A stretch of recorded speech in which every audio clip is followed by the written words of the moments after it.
Hello students, I am Kamal Dahake. Today we are going to learn 4th chapter Disaster Management म्हणजे आपत्ती व्यवस्थापन. आपत्ती म्हणजे काय तर संकटे. Here some of disastrous events are shown in this picture.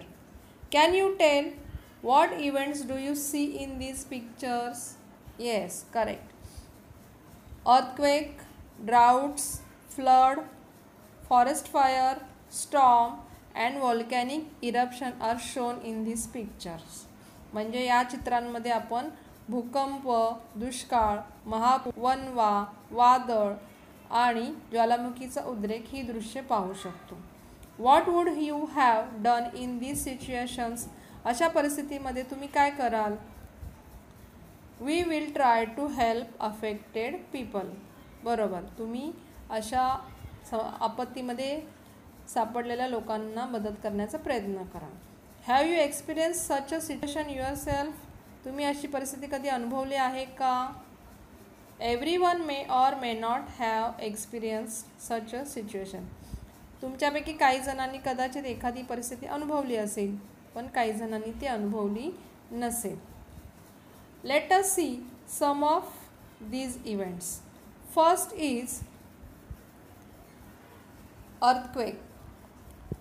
In 1993, many people died due to the earthquake at Killari in Latur district.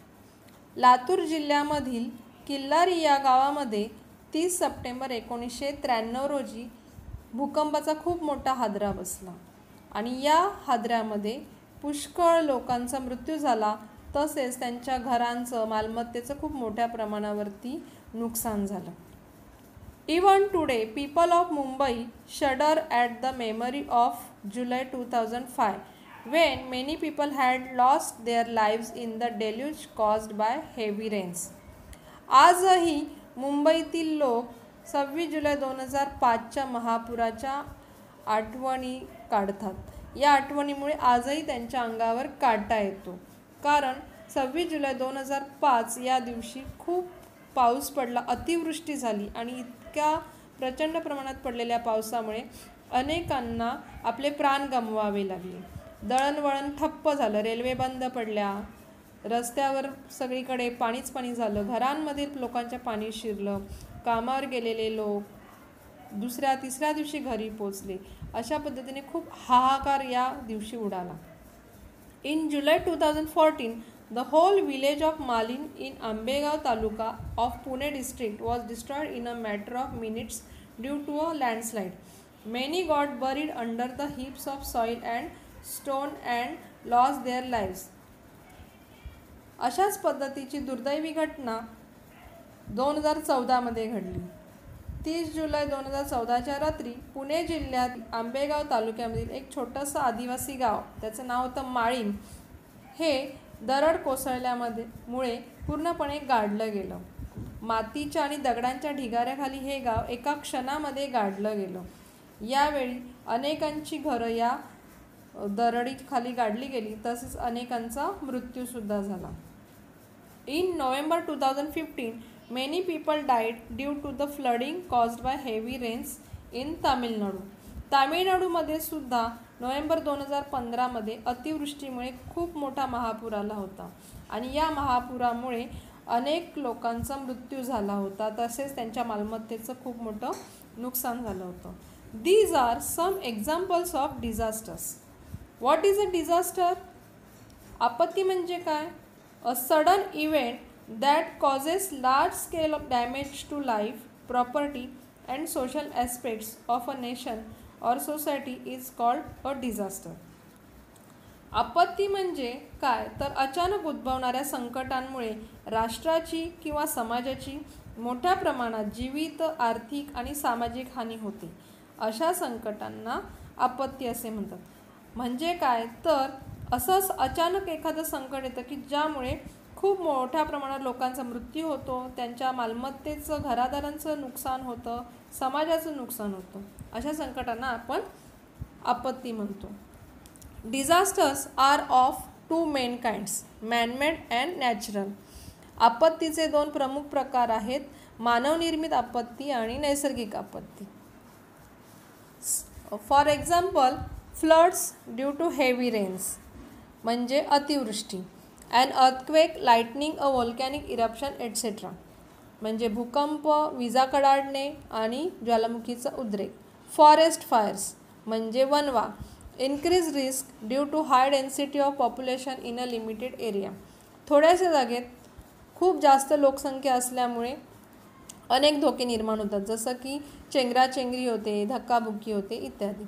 Rampant and irregular constructions म्हणजे बेसुमार आणि अनियमित बांधकामे.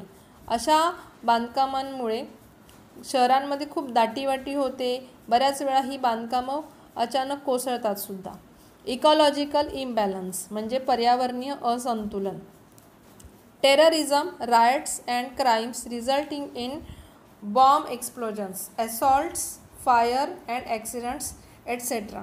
दहशतवाद, दंगली किंवा गुन्हेगारी ह्यांच्या परिणामामधून बॉम्बस्फोट घडवले जातात, हल्ले घडवले जातात, अनेक ठिकाणी आग लावली जाते किंवा अपघात होतात. Let's classify some of them in manmade disasters and natural disasters. First we see man-made disasters. They are fire, leakage of chemical gases, bomb explosion, collapse of building, war, etc. Now natural disasters are earthquake, storms, floods, tsunami, forest fire, etc. Let us see some important disasters.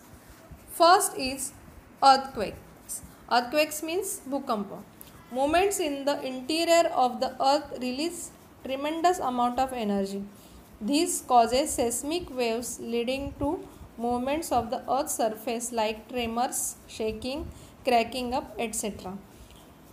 भूगर्भामध्ये प्रचंड प्रमाणामध्ये ऊर्जा साठवलेली आहे. पृथ्वीच्या अंतर्भागात साठवलेली ही ऊर्जा मोठ्या प्रमाणामध्ये बाहेर पडते. का बाहेर पडते तर पृथ्वीच्या अंतर्गत भागात अनेक हालचाली होत असतात, त्यामुळे ती ऊर्जा बाहेर पडते आणि त्याचा परिणाम काय होतो तर पृथ्वीच्या पृष्ठभागावर भूकंप लाटा निर्माण होतात आणि त्यामुळे पृथ्वीचा पृष्ठभाग म्हणजे जमीन थरथरते किंवा जमिनीमध्ये मोठ्या प्रमाणावर हालचाल होते, जमिनीला भेगा पडतात, अशा घटना घडतात. Such vibrations or quaking in the earth's crust is known as an earthquake. अशा पद्धतीने पृथ्वीच्या कवचामध्ये जी कंपन निर्माण होतात यांनाच आपण काय म्हणतो तर भूकंप. It is believed that besides other causes, man-made causes like mining and construction of big dams can also lead to earthquakes. भूकंप प्रामुख्याने पृथ्वीच्या गर्भात होणाऱ्या हालचालींमुळे होतात, पण काही वेळा मानवनिर्मित मोठमोठ्या धरणांच्या बांधकामांमुळे किंवा खाणकामामुळे सुद्धा अशा हालचाली घडून येतात आणि त्यामुळे भूकंप होण्याची शक्यता असते. इफेक्ट्स ऑफ अर्थक्वेक, भूकंपाचे परिणाम. Destruction of infrastructure that is buildings, bridges, roads, railway tracks etcetera. म्हणजे अनेक बांधकामं याच्यामध्ये कोसळतात, जसं की इमारती, पूल, रस्ते, लोहमार्ग इत्यादी. Change in the direction of the flow of reverse, नद्यांच्या प्रवाहांचे मार्ग पण भूकंपामुळे बदलतात. Huge loss of life and property, भूकंपामुळे मोठ्या प्रमाणावर जीवित आणि वित्तहानी होते, म्हणजे अनेक माणसांचा मृत्यू होतो, तसेच मोठ्या प्रमाणात मालमत्तेचं नुकसान होतं. नेक्स्ट डिझास्टर इज फ्लड्स म्हणजे महापूर. A frequently occurring natural disaster in all parts of the world is floods. संपूर्ण जगात वारंवार घडून येणारं नैसर्गिक संकट किंवा आपत्ती म्हणजे महापूर. Due to excessive rains in the some place a river overflows its banks causing a flood. प्रचंड पाऊस एका दिवसामध्ये किंवा एका विशिष्ट ठिकाणी पडतो आणि त्यामुळे नद्या ओव्हरफ्लो होतात, म्हणजे नदी पूर्ण तुडुंब भरून जाते आणि तिच्या किनाऱ्यामधून हे सगळं पाणी बाहेर पडतं यालाच आपण महापूर असं म्हणतो. The water drainage system in big cities falls short when there is a heavy rainfall, resulting in choking of gutters and drainage lines. Water overflows on the roads and surrounding areas and even enters nearby houses. मोठमोठ्या शहरांमध्ये पाण्याचा निचरा होण्याची सोय अपुरी असते. त्यामुळे अतिवृष्टी झाली की गटर्स चोकअप्स होतात, म्हणजे पाण्याचा निचरा नीट होत नाही आणि त्यामुळे हे सगळं पाणी रस्त्यांवर येतं, सभोवतालच्या परिसरामध्ये पसरतं, त्याचबरोबर घरांमध्ये शिरतं. अशी महापुराची परिस्थिती आपण मुंबईमध्ये नेहमीच पाहतो. तसंच गेल्या वर्षी आपण हा अनुभव घेतलेला आहे की कोल्हापूर आणि आजूबाजूच्या अनेक जिल्ह्यांमध्ये अशा पद्धतीने महापूर आला होता आणि किती लोकांचं नुकसान याच्यामध्ये झालं. Effects of floods.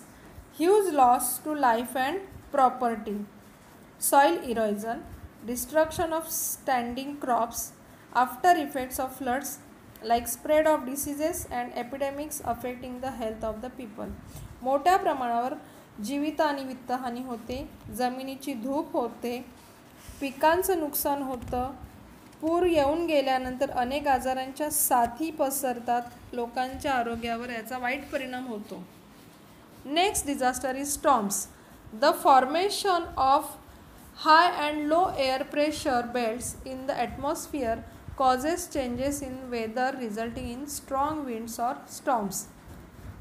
वातावरणामध्ये जास्त दाबाचा हवेचा पट्टा आणि कमी दाबाचा हवेचा पट्टा यांच्यात झालेल्या बदलांमुळे खूप मोठ्या प्रमाणामध्ये वारे व्हायला लागतात. यालाच आपण वादळ असे म्हणतो. Effects of storms. Great damage in storm affected region. यावेळेस मोठ्या प्रमाणावरती त्या परिसराचं नुकसान होतं. आपण नुकताच असं एक वादळ अनुभवलं, निसर्ग वादळ जून महिन्यामध्ये कोकणामध्ये आलं होतं. त्यावेळेला तेथील लोकांचं किती नुकसान झालं हे आपण पाहिलेलं आहे. Tremendous losses to life and. प्राण जातात, त्यांच्या मालमत्तेचं नुकसान होतं, म्हणजे अनेक झाडं कोसळली, घरं कोसळली, घरांचे पत्रे उडाले इत्यादी. Disruption of electric supply. वीज पुरवठा खंडित होतो. Disruption of transport and communication. वाहतूक आणि दळणवळण हे सुद्धा यामुळे खंडित होतं. Next disaster is forest fires, म्हणजे वनवा. A forest fire is an uncontrolled fire in a forest, pasture or grassland due to natural or man-made causes. Forest fires spread at a tremendous speed. वनवा म्हणजे जंगलामध्ये किंवा गवताच्या कुरणांमध्ये, रानांमध्ये लागलेली खूप मोठ्या प्रमाणात लागलेली आग, जी नैसर्गिक ही असू शकते किंवा काही वेळा मानवाच्या चुकीमुळे सुद्धा लागू शकते. नैसर्गिक कशी तर अनेकदा झाडं एकमेकांवर घासली जातात आणि त्यामधून मोठी आग लागते. आणि अशी जी आग आहे, वनवा जो आहे, तो खूप मोठ्या प्रमाणावरती पसरतो, लवकर ती आटोक्यात येत नाही. आपण 2019मध्ये ऑस्ट्रेलियामध्ये झालेल्या वनव्याची दृश्य टीव्हीवर पाहिली असतील. Effects of forest fires. Great damage to natural wealth and biodiversity. Pollution of air. वनव्याचे काय परिणाम होतात तर मोठ्या प्रमाणात नैसर्गिक संपत्तीचं नुकसान होतं, त्याचबरोबर जैवविविधतेचं नुकसान होतं, म्हणजे अनेक प्राणी याच्यामध्ये मृत्युमुखी पडतात, अनेक झाडं जळून खाक होतात, त्याचबरोबर हवेचं प्रदूषण होतं. I hope all of you understood this topic. Thank you.